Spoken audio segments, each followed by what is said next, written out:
Con el sistema semáforo podremos reactivar nuestra economía y seguir cuidándonos en la nueva normalidad.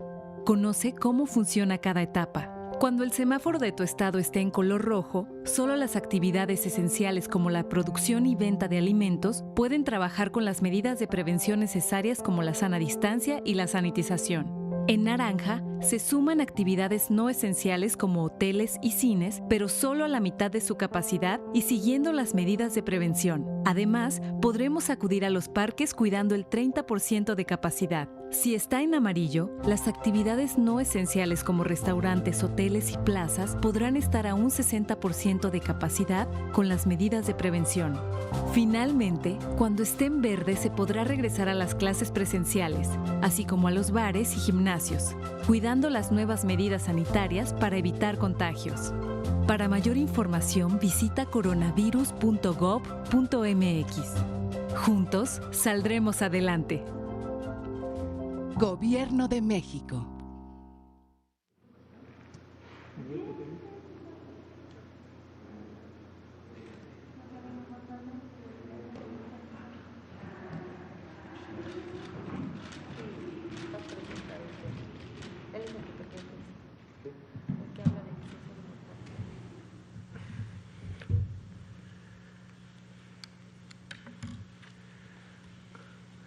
¿Qué tal? Buenas noches.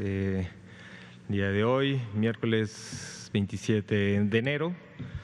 Soy el doctor Ruy López Ridaura y el día de hoy estaré presentando, y estamos aquí en Palacio Nacional para presentar la actualización del informe diario de la epidemia de COVID-19 en México. Como ha sido durante esta semana, el doctor López-Gatell también nos acompaña, pero en línea, de manera virtual, pero en tiempo real, para también presentar el componente de las vacunas y presentaré yo el informe técnico. Entonces, pues bienvenido el doctor López-Gatell también. Muchas gracias a todos y todas que nos están escuchando. Y entonces voy a empezar primero yo con el informe técnico, para después darle la palabra al doctor López-Gatell para presentar el componente de vacunas, como se ha hecho ya en estos días, y ya abriremos después a preguntas y respuestas que surjan. Gracias. A ver, entonces, si me pasa la primera. El día de hoy, también estamos, es importante, celebrando, es el 34 aniversario del Instituto Nacional de Salud Pública. Y bueno, desde aquí seguramente el doctor López-Gatell también lo hará. Pues felicitaciones al instituto. Es también, personalmente también soy parte de ese instituto y fui parte del instituto durante varios años. Es un instituto que ha tenido un desarrollo en estos 34 años muy importante, empezando con un centro pequeño y la asociación con diferentes centros de investigación que fue creciendo rápidamente, la incorporación también de la formación de la Escuela de Salud Pública también al instituto, y también han tenido un gran desempeño en la formación de profesionales, tanto en áreas profesionales operativas como en áreas académicas de investigación en el área de salud pública, y actualmente pues es un centro de gran impacto dirigido por el doctor Juan Rivera, y que especialmente durante la pandemia se ha convertido como un referente muy importante de acompañamiento durante todo el ejercicio de la pandemia, en un acompañamiento permanente, en organización de foros. Justo hoy hubo una presentación también de este foro muy importante que organizó el Instituto Nacional de Salud Pública con muchas instituciones, la UNAM, el Colegio de México, en donde hubo una serie de seminarios durante una semana para ver oportunidades de mejora en los planes de acción y de control para la pandemia, donde también hubo todo un evento sobre vacunación. Y el día de hoy también ya se presentó el resultado final de ese ejercicio, que también es muy importante que lo conozcan, y que también ha sido y será un insumo muy importante para la Secretaría de Salud para tener nuevas visiones que se tienen que reforzar, visiones que se tienen que mejorar. El Instituto Nacional de Salud Pública en este papel además también ha tenido una participación activa en el análisis de los datos, nos han hecho recomendaciones específicas de análisis también en el ejercicio de exceso de mortalidad que yo mismo he presentado, también coordinado por el Instituto, y todos los investigadores de sus 5 centros de investigación, pues felicidades por este aniversario, y estoy seguro que será todo un año también este año de mejoras y de incremento en su impacto. Vamos a la siguiente. La siguiente es la diapositiva que también ya están familiarizados, es en esta forma en que se está presentando en esta nueva versión que empezamos en el 2021, donde nos enfocamos a la tendencia que ha tenido a nivel nacional la curva de casos estimados. Acuérdense que los casos estimados son el número de casos confirmados en nuestro sistema de vigilancia epidemiológica, más una proporción de los casos que ya sea o que no tienen muestra o que estamos en espera de resultados o que sí tuvieron muestra pero que ya nunca hubo resultados, un grupo importante, considerable, y con base en el porcentaje de positividad de la semana en la que iniciaron síntomas es como se suma esta proporción, este grupo de personas para tener el total de casos estimados.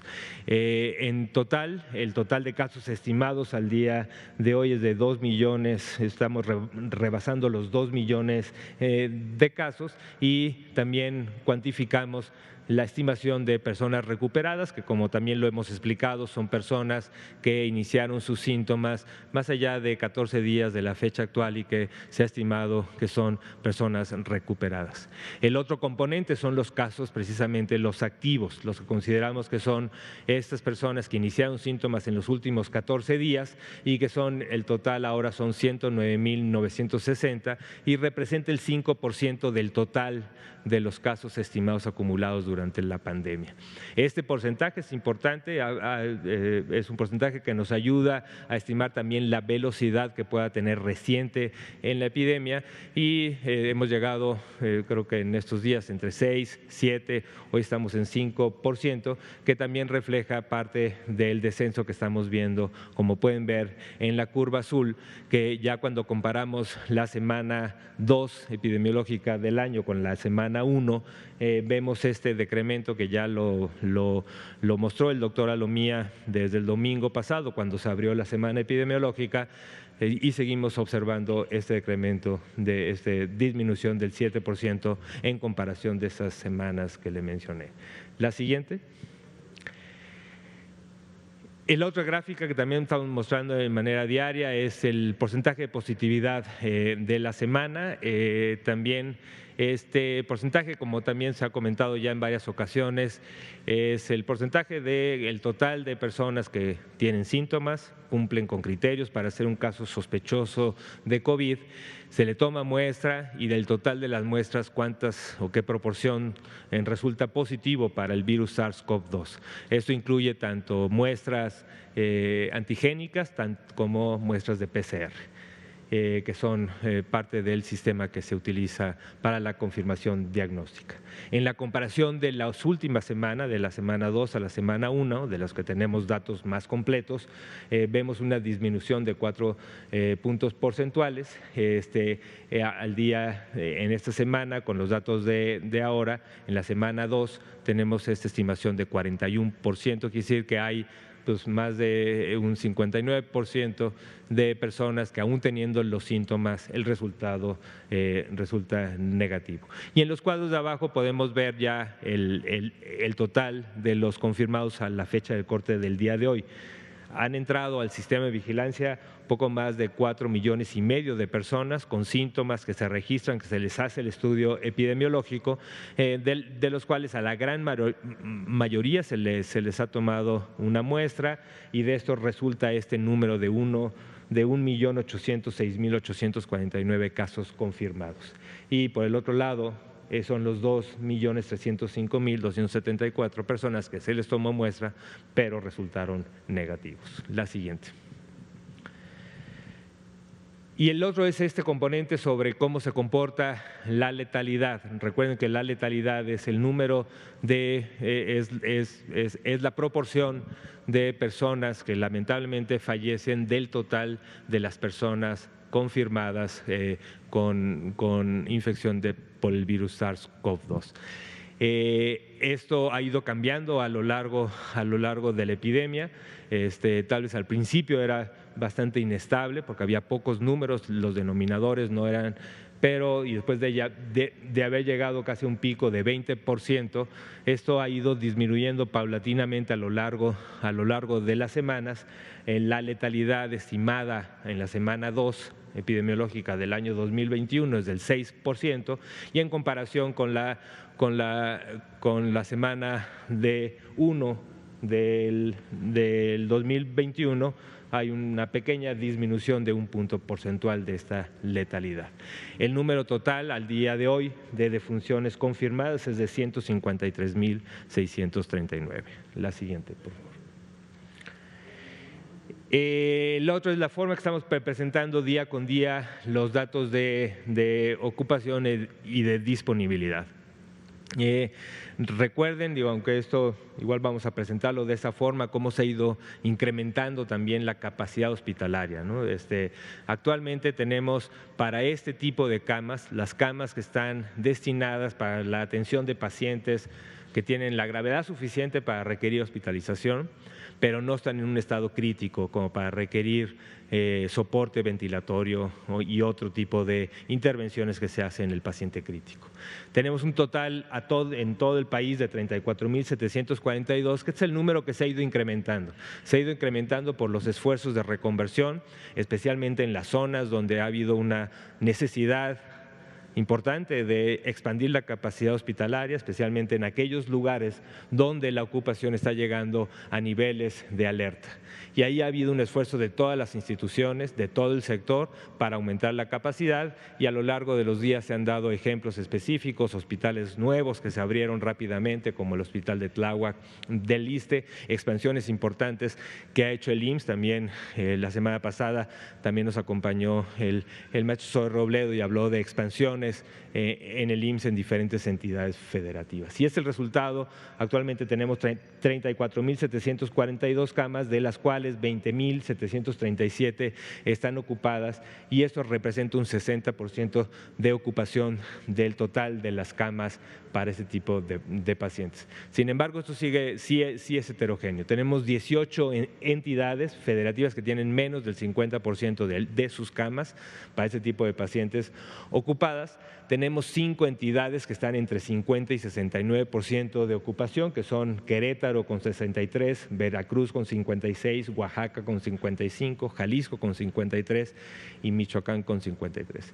Y tenemos 9 entidades que están teniendo una ocupación hospitalaria de este tipo de pacientes al día de hoy de más del 70%, resaltando la Ciudad de México con un 88%, Guanajuato 84%, Estado de México 83%, Hidalgo también 83%, Puebla con un 81%, Nuevo León con un 80%, Morelos 75%, Guerrero 74% y Nayarit 73%. La siguiente, por favor.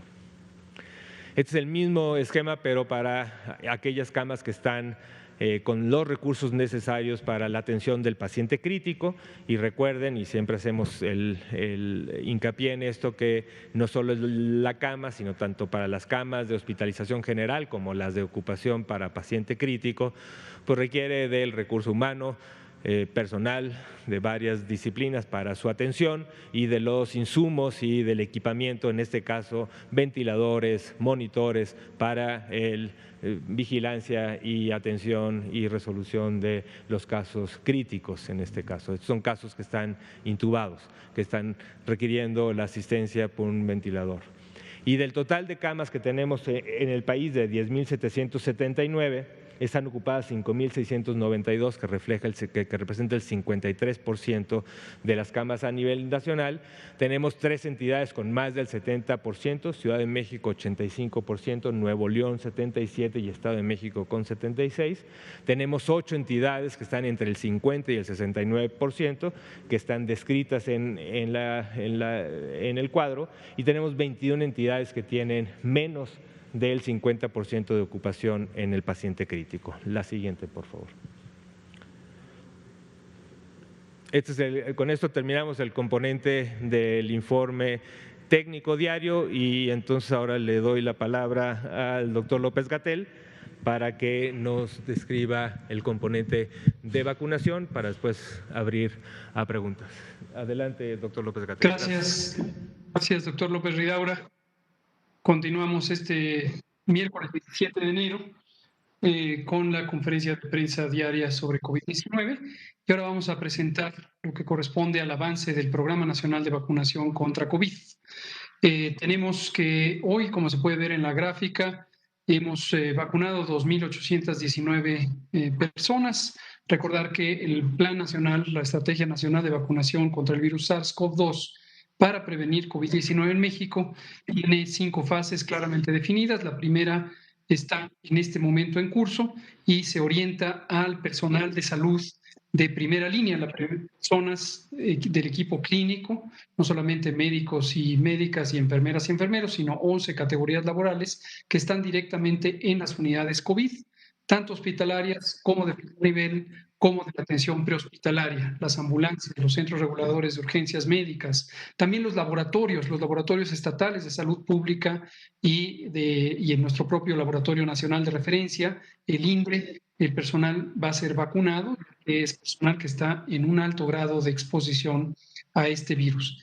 Recordar también que para el personal de estas unidades clínicas estamos considerando desde el inicio el personal en instituciones públicas, así como en organizaciones privadas que atienden a pacientes COVID. 2.819 es lo que se vacunó el día de hoy, y ya se puede identificar con claridad un patrón de la velocidad de vacunación. Inicia con una mayor velocidad en la medida en que se vacuna en centros hospitalarios de mayor tamaño, y posteriormente hay otra vacunación en centros de menor tamaño, lo que hace desde luego que el número diario de vacunación sea más lento. Prácticamente estamos ya concluyendo con el uso de este paquete de 219,000 dosis que llegó el pasado 19 de enero. Vamos a ver en la siguiente diapositiva. Aquí lo que vemos es la cantidad acumulada de dosis, el avance que se ha tenido. 656,044 dosis se han puesto en México en la Estrategia Nacional de Vacunación contra SARS-CoV-2. La siguiente, por favor.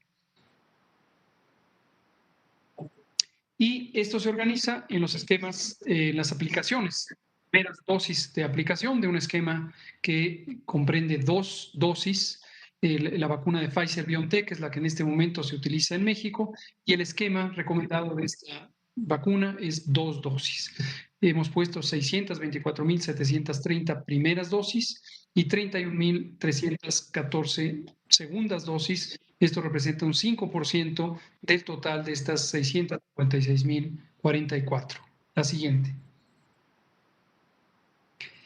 Y aquí se ve por la distribución por entidad federativa. Tenemos prácticamente todas las entidades federativas arriba del 95%, solo algunas quedan con pendientes. Estas, en realidad, según el propio doctor López Ridaura, quien está a cargo de la coordinación operativa por parte de la Secretaría de Salud de esta estrategia, nos comenta que estos rezagos que se ven en algunas entidades federativas corresponden más bien a rezagos de captura en las plataformas informáticas, pero que el personal de campo, el personal de operativo, relata que ya se está prácticamente terminando el producto que había que poner. Nótese que en Ciudad de México, Coahuila y Nuevo León, por eso los ponemos aquí en color rojo, porque aún no se ponen las segundas dosis. La razón es obvia, todavía no llega el día que hay que poner la segunda dosis, ya que esto ha estado distribuido en un calendario amplio desde el 24 de diciembre, cuando empezó la vacunación COVID, y hasta la fecha que llegó este paquete, que fue el 19 de enero. 63% el avance general del uso de este más reciente paquete. La siguiente, por favor. Y aquí se puede ver precisamente cómo se distribuye el uso de los paquetes, los distintos paquetes. En la parte baja de la diapositiva se ve la cantidad de vacunas que llegaron en cada uno, y el más reciente son estas 219.375 dosis. La mitad de ellas ya se utilizó, 42% está en reserva para ser utilizada en las segundas dosis. Y esto suma 766.350 dosis que han llegado a nuestro país hasta el momento solamente de la vacuna Pfizer-BioNTech. La siguiente.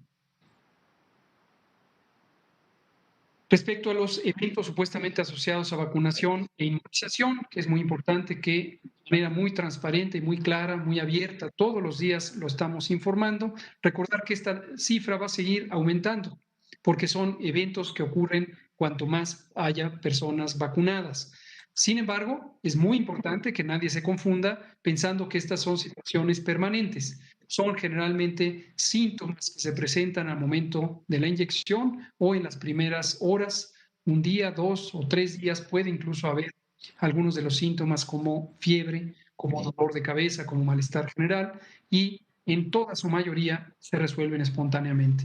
Estos en general representan 0.8% o bien 8 por 1000 de las dosis aplicadas, y esto es muy importante porque esta vigilancia está enfocada a la detección de aquellos eventos que sí pudieran tener una condición de mayor gravedad, que en este momento representan 2 hospitalizados y 41 que han sido ya dados de alta.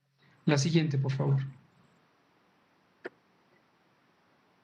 Respecto al componente especial para personal educativo, 15.567 personas, miembros del personal educativo, han sido ya vacunadas. Esto está centrado en el estado de Campeche por las razones ya comentadas desde que estábamos en preparación de este operativo, y es que el estado de Campeche tiene ya por varios meses en un estado de mínima transmisión, mínima intensidad de la epidemia de COVID-19. Esto se ha mantenido por varios meses y por eso emprendimos esta vacunación en personal educativo, porque es parte del tercer eje de priorización el que está encaminado a utilizar la vacuna no solamente como un mecanismo directo de protección de la salud de las personas y de las comunidades, sino también como un mecanismo para facilitar la reactivación de las actividades sociales estratégicas, como lo es precisamente la educación pública.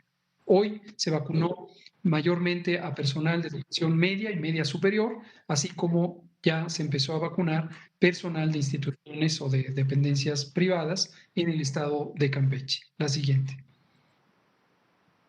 Algunas imágenes para que todo el mundo lo vea con claridad, cómo van llegando los equipos de vacunación que mantienen tanto las enfermeras, en este caso portando las hieleras con las vacunas, como el personal de la Secretaría de la Defensa Nacional resguardándolo.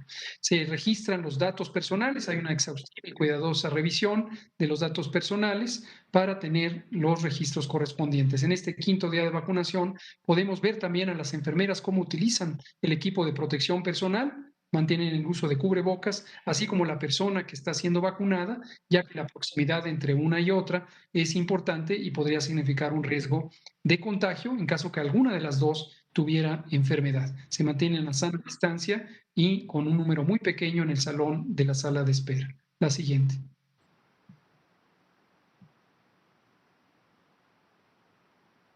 Y esta es información que la tenemos. Hoy surgió un tema importante. El Instituto Nacional de Estadística y Geografía presentó información sobre el análisis de la mortalidad en exceso. Y aquí quiero abrir para dejarle la palabra al doctor Ruy López Ridaura, que es también quien, por parte de la Secretaría de Salud, ha coordinado este esfuerzo. Solamente doy una introducción para poner en contexto. Hoy el presidente de INEGI, un respetado colega y apreciado por nosotros, Julio Santaella, presentó información de un análisis, una estadística reciente de INEGI que presenta el exceso de mortalidad en México durante el año 2020. Recordar que INEGI es una autoridad independiente en la materia de estadísticas vitales, es la autoridad nacional en esa materia y es autónoma respecto al gobierno.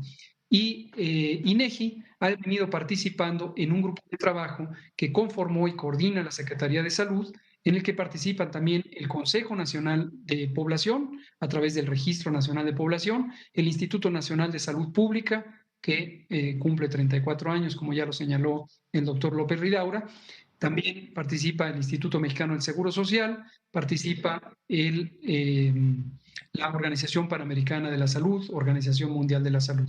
Y a través de este esfuerzo hemos podido analizar e informar desde mediados del 2020 análisis que usan metodologías estándar internacionales sobre exceso de mortalidad. Y aquí distinguir de manera muy importante que esta información que presenta el Gobierno de México todos los días o todas las actualizaciones en esta conferencia de prensa forma parte de la información pública que en todo momento nos ha gustado hacerla del conocimiento de todo el mundo. Esto es muy importante para que no se confunda que existen dos tipos de datos o dos elementos que una autoridad comunica y la otra la comunica distinto.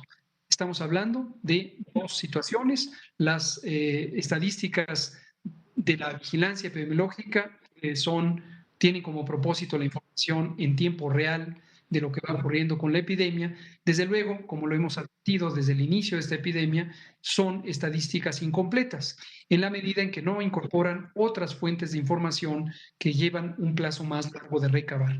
Y estas otras fuentes, como son los certificados de defunción y las actas de defunción, sí forman parte del repertorio de este grupo de trabajo coordinado por la Secretaría de Salud, que ha estado analizando la estadística de exceso de mortalidad.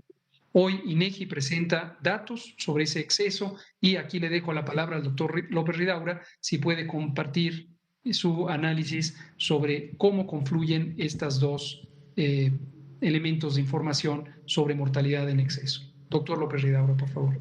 Sí, muchas gracias, doctor López-Gatell. Si me ponen otra vez la diapositiva que mostraron solamente para señalar los datos, como comenta el doctor López-Gatell, el día de hoy el INEGI publicó un ejercicio que realmente es un gran avance. El INEGI en sus estadísticas vitales normalmente tarda pues, más de un año en poder conciliar, ver y publicar oficialmente la lista oficial de las causas de defunción de los diferentes años. Es más, recientemente se publicó también a una velocidad inusitada para otros tiempos, se publicó la del 2019 y ahora lo que están haciendo y lo que publicaron es datos preliminares de este ejercicio del 2020, cosa que es muy importante el tener, que son ya los datos que INEGI ha evaluado de los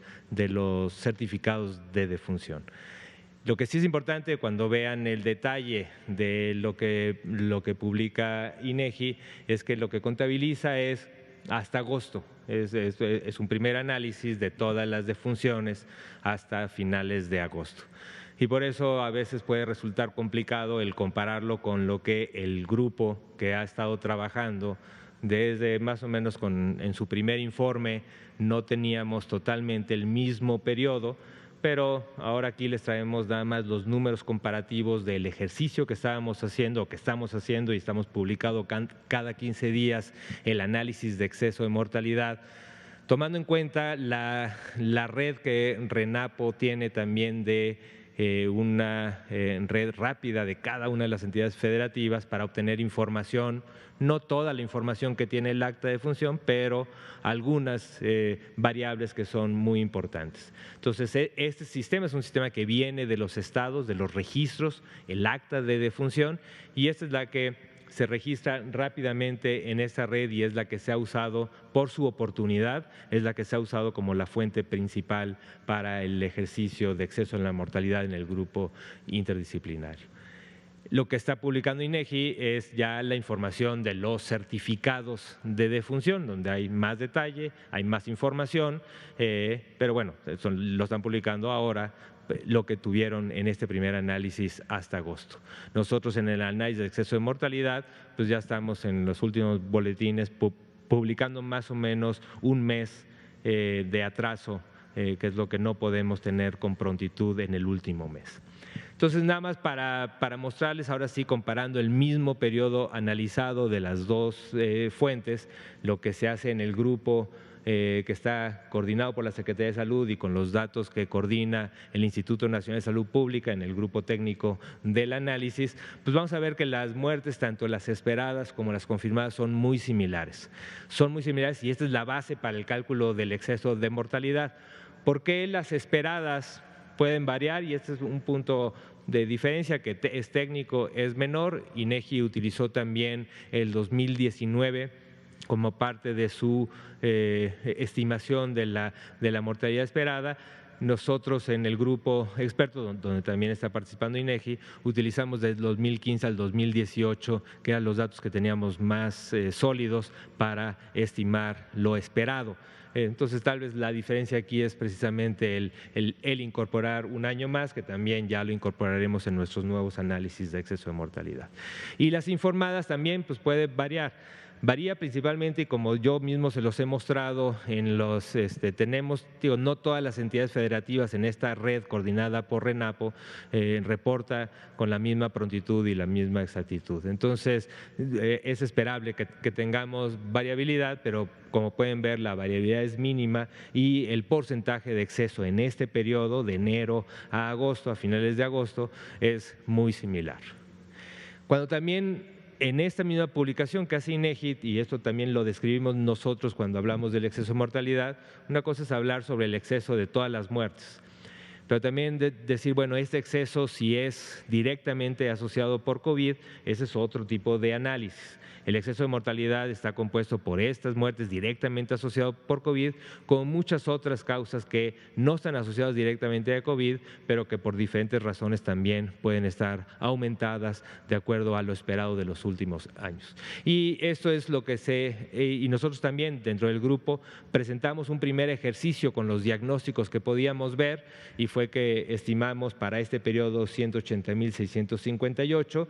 RENAPO también había hecho un ejercicio similar con 113,000 y ahora, INEGI, esto es lo que publica hoy, RENAPO había hecho este ejercicio y tomando los datos que teníamos en ese momento en el grupo de exceso de mortalidad para ver cuál de todo este exceso estaba explicado directamente por COVID, hicimos una primera estimación.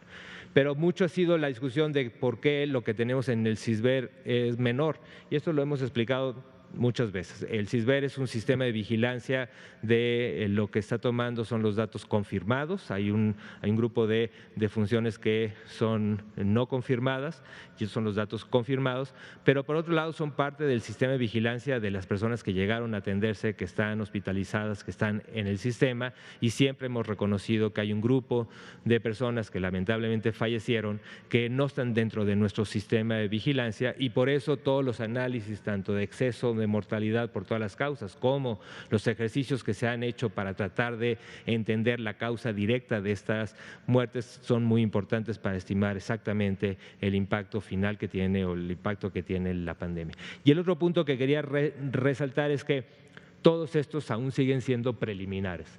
El ejercicio final es el ejercicio en dictaminación y que también esto también se hace con INEGI y las estadísticas oficiales del 2020, pues van a tardar porque requiere tanto los procesos de dictaminación que se están haciendo en cada una de las jurisdicciones, cada una de las unidades hospitalarias, con todas las muertes sospechosas y esto pues va a impactar en la estadística final que se pueda obtener y esto también lo dice claramente el boletín. Este es un primer ejercicio de tratar de entender del total de muertes cuántas pueden ser atribuibles directamente a COVID y esta es la estimación que sacaron. Entonces con esto estaremos ya pues ahora sí abriendo a preguntas y respuestas. Vamos a empezar por aquí, después por acá, por allá.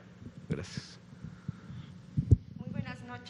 Espero que esté todavía el doctor Gatell. Hoy en el seminario justamente que se presentaron los datos, las propuestas, doctor Gatell, usted reconoció que se debería de hacer un alto en el camino y le hicieron una serie de propuestas, entre estas hacer obligatorio el uso del cubrebocas desde, digamos, la máxima autoridad hasta el último mexicano, y también otra serie de peticiones que le hicieron, como pues crear posiblemente refugios o lugares para cortar con la cadena de transmisión. Quiero saber específicamente qué quiso decir con hacer un alto en el camino de la pandemia. Hubo, creo que, una crítica muy dura en ese seminario respecto a la cantidad de muertes, y precisamente saber si va a implementar esta propuesta de usar obligatoriamente el cubrebocas. Esa sería una de las primeras preguntas. Adelante, doctor López-Gatell. Gracias, estimada Blanca Valadez, de Grupo Milenio. Aprovecho para hacer conocimiento de toda la audiencia, con mucho gusto, esta noticia. Hoy por la mañana, hoy 27 de enero a las 10 de la mañana, se presentó el informe de un análisis muy detallado que elaboraron 13 instituciones nacionales e internacionales sobre la respuesta del Estado mexicano a la pandemia de COVID-19. El esfuerzo estuvo coordinado por el Instituto Nacional de Salud Pública, a quien le volvemos a felicitar en su aniversario 34, Juan Rivera Domarco, director general, y participaron en este instituciones de salud, como varios institutos nacionales de salud, nutrición, el INER, también cardiología, también el Instituto de Psiquiatría, el Instituto Nacional de Psiquiatría. Participó también el Banco Mundial, participó la Fundación Mexicana para la Salud, participó la Universidad Nacional Autónoma de México a través de su programa universitario de investigación en salud, y participó el Colegio de México, y participó la Comisión Económica para América Latina, CEPAL, de la Organización de Naciones Unidas. El valor de este grupo está en múltiples dimensiones. Una, desde luego, es el enorme talento de las personas que participaron, especialistas de múltiples campos del conocimiento, relevantes para entender de manera integral la epidemia de COVID, la respuesta de un Estado nacional, en este caso el Estado mexicano, a la misma. También otro valor importante de este trabajo fue su autonomía, su independencia. Aunque algunas de estas entidades son parte del gobierno mexicano, son todas ellas organismos descentralizados, y la regla fundamental para participar en ese esfuerzo fue que hubiera una completa independencia de criterio. Y se le limitó el hacer análisis o recomendaciones. Por ello, obtuvimos un documento que tiene recomendaciones sumamente valiosas, un análisis muy crítico que nos permite orientar los esfuerzos de lo que sigue todavía del manejo de la epidemia, ahora incluyendo de manera preponderante el programa de vacunación contra COVID, con una base de reflexión técnica, científica, muy rigurosa. Les agradecemos a todos quienes participaron en este esfuerzo y hoy presentaron públicamente este documento. Dicho sea de paso, este documento está disponible en el portal de Internet del Instituto Nacional de Salud Pública, y le vamos a pedir permiso al instituto para también ponerlo a disposición en el sitio coronavirus.gov.mx, como hemos puesto todos los documentos. Ahora, respecto a las preguntas específicas que hace Blanca Valadez, lo que hemos estado trabajando en el grupo, nos habían presentado en diciembre ya la versión preliminar de las recomendaciones, y estamos haciendo una reflexión interna del grupo de trabajo de la respuesta gubernamental para identificar cuáles son las modificaciones específicas que hay que hacer en los distintos campos que han sido señalados. Estos incluyen la vigilancia epidemiológica, incluyen la promoción de la salud, la comunicación de riesgos, la comunicación social, la vinculación social. También hay algunos aspectos que tienen que ver con el bienestar y la economía. Y ahora, recientemente, esto ya posterior a noviembre, cuando se empezó este análisis, se incluyó el programa de vacunación, y también parte de los colegas que participaron en esa reflexión están en nuestro grupo técnico asesor de vacunación, como la doctora Celia Alpucci. Entonces, también se ha hecho una integración de las recomendaciones del grupo técnico de vacunación.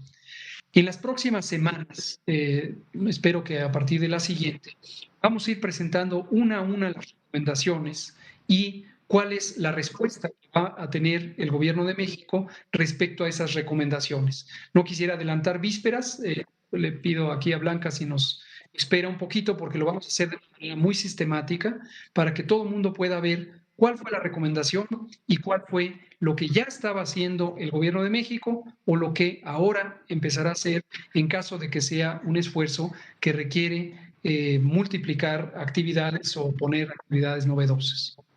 Gracias. Un alto en el camino, como es que esas palabras se las escuché a usted mismo decir, hacer un alto en el camino de la pandemia. Efectivamente, Blanca, se trata de eso. Como comentábamos esta mañana cuando se hizo la presentación la recibimos a nombre del gobierno, mi colega y amigo subsecretario de Industria, Comercio y Competitividad, Ernesto Acevedo Fernández, de la Secretaría de Economía, y yo, en el caso de la Secretaría de Salud. Y recibimos con mucho beneplácito estas recomendaciones, consideramos que tienen suficiente claridad para emprender acciones inmediatas y también acciones de mediano y largo plazo. Algunas incluso tienen un horizonte, yo diría, aspiracional para todos y todas, en la medida en que hacen recomendaciones sobre elementos estructurales de la sociedad mexicana, como la necesidad de tener una distribución más justa del ingreso, un sistema de salud de cobertura universal y gratuito en el punto de servicio. Esa fue una recomendación enfática de la Organización Panamericana de la Salud, Organización Mundial de la Salud, quien también participa en este esfuerzo. Pero lo seguiremos dando a conocer una a una, mostrando cuál fue el enfoque de la recomendación, cuál era el estado que guardaba la situación en México. En algunos casos la recomendación ratifica que lo que se estaba haciendo era lo correcto y en otros casos se sugiere un cambio de rumbo y haremos un planteamiento sobre cómo va a cambiar el rumbo de algunas de estas cosas. Solamente quiero conocer su opinión. El rector de la UNAM dijo que el sistema de salud de por sí ya estaba crítico, crónico. Sí se vio ya rebasado por esta pandemia, el servicio de salud está rebasado y que las muertes y el exceso de mortalidad es un reflejo de que por eso se debe de hacer, por eso hicieron esas recomendaciones. ¿Es así, doctor? ¿Sí fuimos rebasados en los servicios y la mortalidad es un reflejo de eso? En términos netos, considero que no, y la evidencia está a la vista y es completamente trazable. Como hemos podido mostrar literalmente todos los días desde que emprendimos en abril de 2020 el proceso de reconversión hospitalaria, esta es una de las más amplias reconversiones hospitalarias que han ocurrido en la región de América. Dicho sea de paso, esta fue una observación que hizo la Organización Mundial de la Salud. Y en términos de disponibilidad hospitalaria, afortunadamente ningún punto ha sido rebasado el Sistema Nacional de Salud. Ahora, ciertamente, nuestro muy respetado y querido amigo, el doctor Enrique Graue, rector de la Universidad Nacional Autónoma de México, usó esta expresión esta mañana en la presentación del informe cuando dijo la mortalidad claramente es consecuencia de un sistema que ha sido rebasado. A lo que se refirió el doctor Graue, y lo dijo en sus palabras introductorias, es a un sistema crónicamente limitado. Está muy claro que en México tenemos un sistema que por décadas, al menos unos 40, si no es que 50 años, ha tenido menos personal del que se requiere. Estos datos que hemos dado frecuentemente, de casi 240 personas faltantes en el personal de salud, no es algo que detectamos ahora, es algo que en las comunidades de salud pública nacional e internacionales se ha identificado desde hace muchísimos años. También tenemos un sistema que no tiene suficiente infraestructura, no tiene hospitales suficientes, no tiene clínicas suficientes, no tiene camas suficientes. Es un sistema que tiene equipamiento obsoleto. Cuando hicimos, para dar un ejemplo muy ilustrativo, en 2019 hicimos giras con el señor presidente a las unidades de bienestar, en las 80 unidades del IMSS Bienestar, hospitales rurales, pudimos constatar que existía equipamiento, por ejemplo, de rayos X o de equipos quirúrgicos o el material de autoclave que vienen de los años 80 o 90 en el mejor de los casos. Obviamente tecnológicamente han quedado rebasados y no se ha hecho una renovación oportuna. Esto por ilustrar algunas de las insuficiencias crónicas. Entonces, a eso se refiere el doctor Graue dice un sistema rebasado, un sistema que ante un estrés mayor, como lo representa una epidemia, muestra con crudeza cuáles son los límites de un sistema que ha estado siempre por debajo en términos de inversión, en términos de calidad de la atención, en términos de organización y desde luego no ha garantizado la cobertura universal que desde hace muchos años todos y todas queremos. Y ya nada más por último, sobre el exceso de mortalidad, entiendo que ustedes han estado actualizando incluso hasta octubre, o sea, no en agosto, sino han estado constantemente presentando. Preguntarles, ¿están haciendo un análisis de los casos, no solamente de los que son posiblemente COVID, sino de las personas que murieron por otras enfermedades, posiblemente por falta de atención? No sé si están haciendo esa investigación, porque también refleja que no fueron atendidos y posiblemente murieron en sus casas. Muchas gracias. Muchas gracias. Sí, Adelante, doctor. Gracias. Sí, el último boletín se publicó el 10 de enero, cubre hasta la semana 50, y estamos ya viendo el próximo boletín que se publicará a finales de, o sea, posiblemente la próxima semana. Este es un ejercicio que mantenemos. Como lo hemos dicho, el análisis de las causas, ese es un análisis que no se incluye de manera periódica en este boletín y lo hicimos en su momento en este ejercicio similar a lo que presenta INEGI el día de hoy. Y lo hemos llamado siempre preliminar porque el conocer exactamente las causas básicas de esto es un ejercicio que se requiere mucha más información. Pero sí, no todo el exceso de mortalidad es directamente asociado a infección por COVID y reconocemos que hay otras causas que pueden explicar parte de este exceso. Ahora, ¿por qué aumentan los casos? Y creo que el reporte de INEGI, se me hizo muy bueno. Ayer también tuvimos no lo presentaron previo a su publicación, está muy importante, tiene información muy útil. Y una de las cosas que hace también es el análisis de otras causas básicas como diabetes, como infarto, que también incrementan de manera importante durante la pandemia. Ahora, ¿por qué pasa esto? Puede ser muchas razones, ¿no?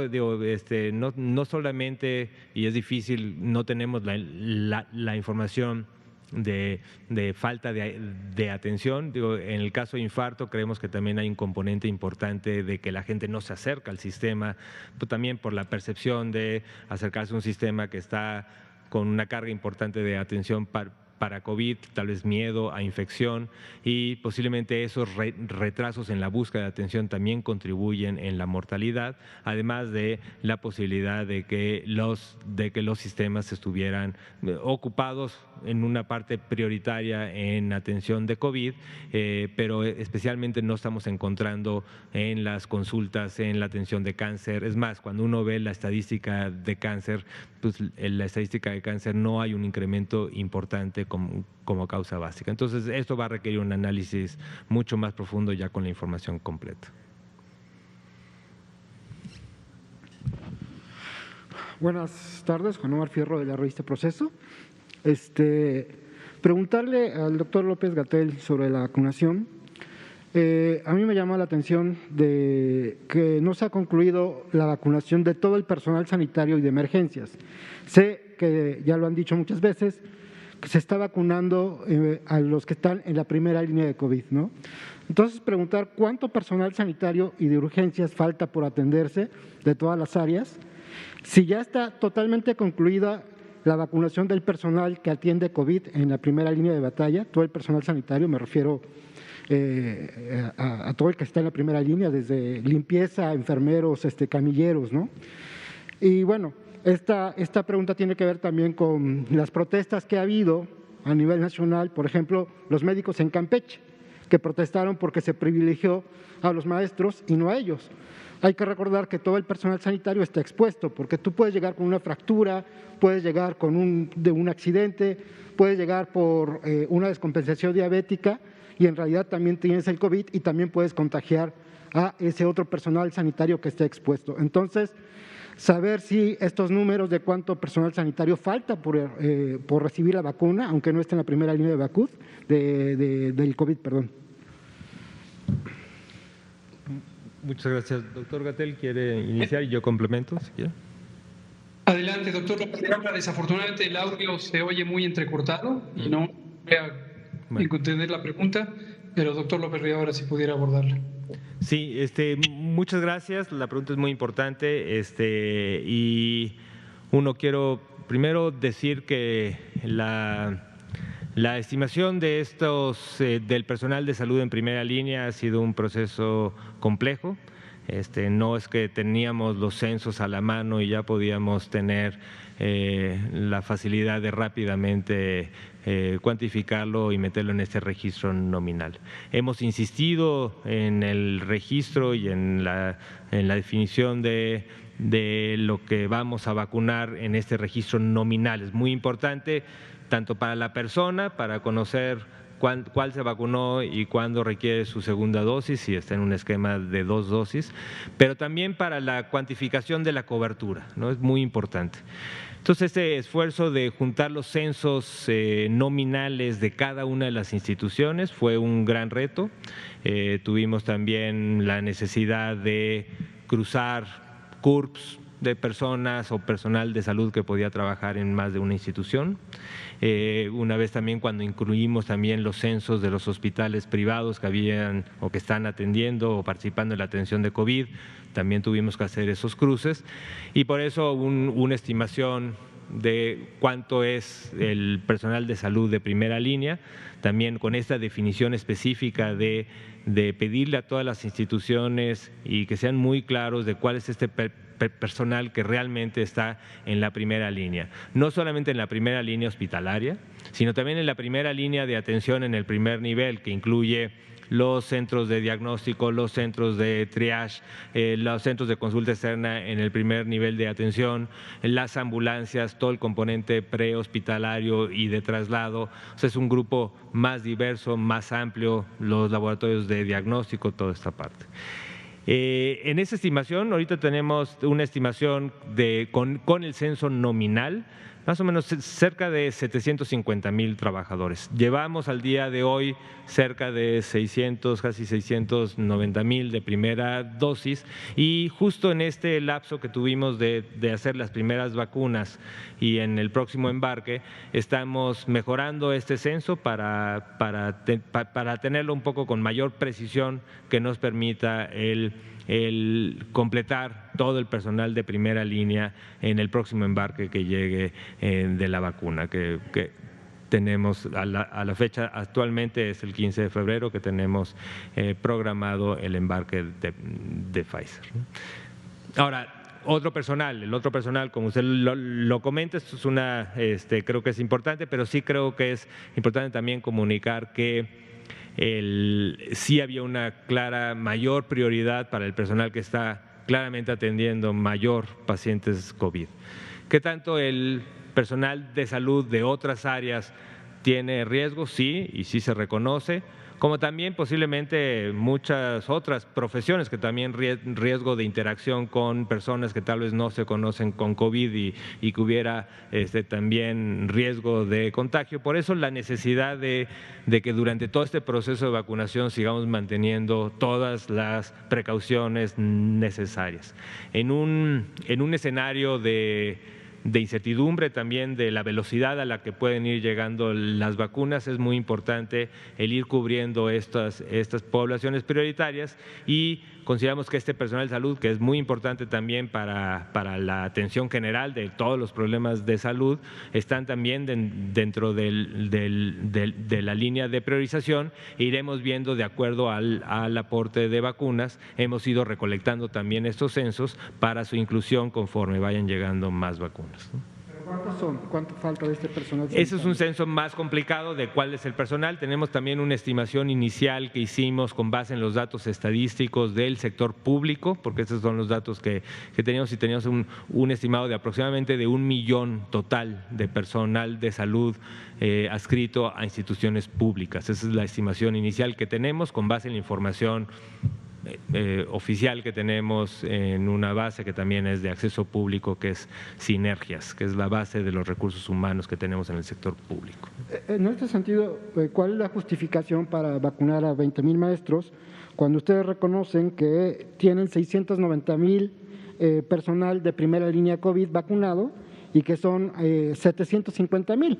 Tenemos expuestos a 60,000 personas, médicos, médicas, enfermeros, laboratoristas, personal de urgencia expuesto al COVID todos los días, y se dio preferencia a 20,000 maestros. ¿Cuál es la justificación, digamos, técnica, científica, para haber hecho esta excepción? Sí, creo que esto, si me permite, el doctor López-Gatell, después le cedo la palabra para que complemente. Creo que es una pregunta totalmente válida y genuina. Cuando hicimos el cálculo de las dosis, recuerden también que hubo esta disminución, y tuvimos que, con base en el censo, porque el censo es un censo vivo que estamos actualizando día con día, y pudimos identificar también de manera equitativa hacia todas las entidades federativas. Estamos cubriendo todas las entidades federativas, todo el sector público de todas las entidades federativas, y pudimos identificar la necesidad de poder cubrir todo de esta primera línea, todo el personal de salud hospitalario, y pudimos cubrir. Realmente sabemos que falta, sabemos que todavía nos falta personal de primera línea, que es bastante más de lo que se pasó a la implementación en maestros. Creo que es importante que estas 20,000 dosis que se designaron hacia los maestros en Campeche, su contribución relativa para todas las entidades federativas era un incremento marginal de la necesidad que falta.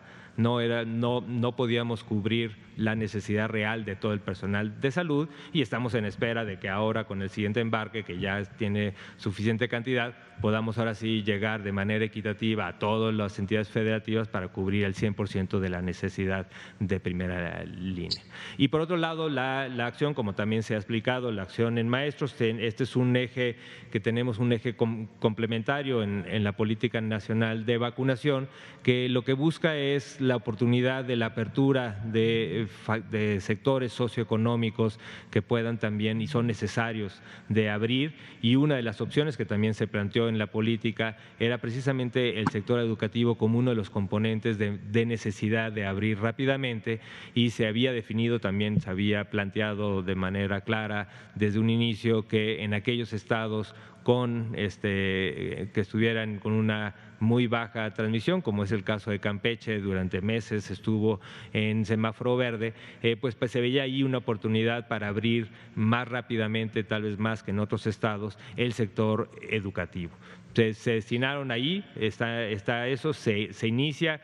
La apertura del sector educativo es un componente importante de la vacunación, no es suficiente. Estamos trabajando con la Secretaría de Educación en los protocolos de apertura, pero un poco lo que estamos viendo es que el lapso del próximo embarque, para ahora sí poder cubrir en todas las entidades federativas el remanente del personal de salud de primera línea que falta, se va a poder cubrir el 15 de febrero con el siguiente embarque. Gracias. No sé si el doctor López-Gatell quiera agregar algo más o…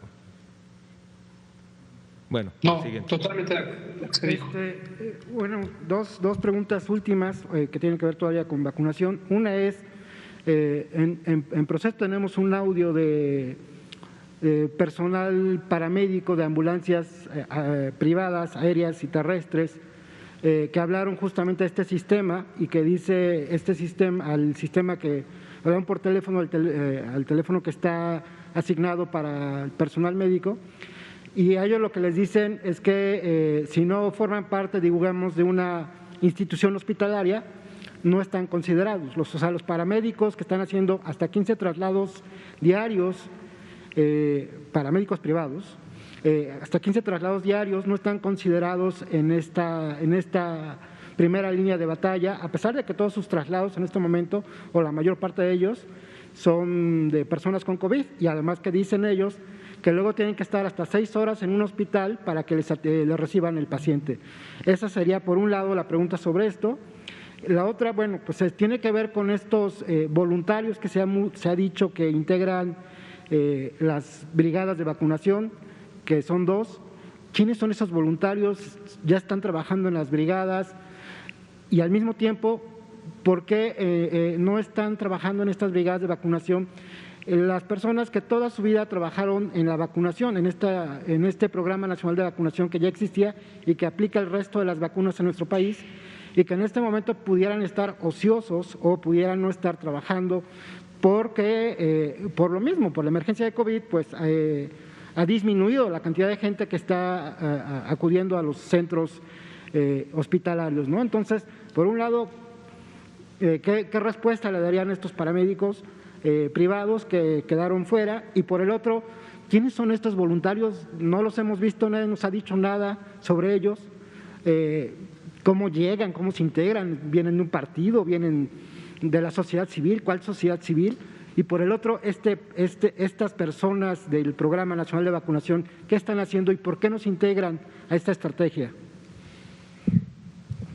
Adelante, doctor López-Gatell, y yo complemento. Respondo brevemente. Desafortunadamente su pregunta fue prolongada y son las 19:59, pero trataré de abordar lo sustancial de su pregunta, que me parece muy importante.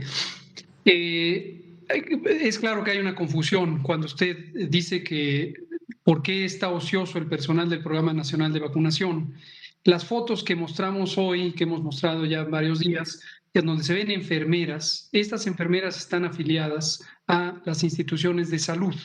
Estas enfermeras, en el caso de las imágenes que vimos hoy, algunas son del Instituto Mexicano del Seguro Social, pero también del ISSSTE, también de las instituciones de salud de las entidades federativas.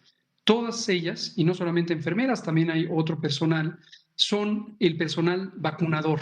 Es efectivamente personal que tiene muchos años de experiencia y por esa razón este personal que está capacitado, que es muy competente, que es muy dispuesto al trabajo y que sabe cómo hacerlo, es el personal del Programa Nacional de Vacunación. Esta información que usted dice de que no están incorporados no corresponde a la realidad. Lo hemos dicho desde el inicio, la Brigada Correcaminos tiene 2 miembros fundamentales que son quienes vacunan. Quienes vacunan son personal de salud de las instituciones públicas y están desde hace muchos años trabajando en el Programa Nacional de Vacunación.